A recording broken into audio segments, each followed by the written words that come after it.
Panoorin nga natin, Mars, itong ano, muntikan nang naging ano na lang. Muntikan nang naging kwento na lang.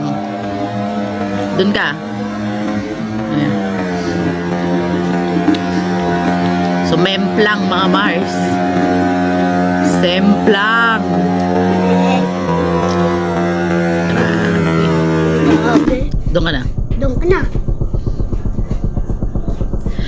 Sa mga ano, sa mga rider diyan ano. Ingat-ingat sa ano, sa pagra-rides, lalo na sa mga kurbadang ganyan. Kasi hindi mo alam kung ano yung kaano mo. Hindi mo alam kung ano yung kakasalubong mo.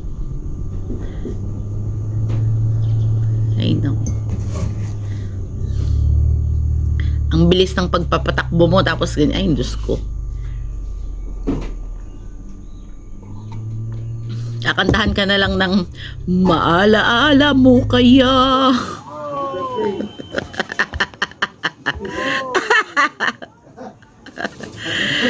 Ang sumpa mo sa akin. Ay, Diyos ko.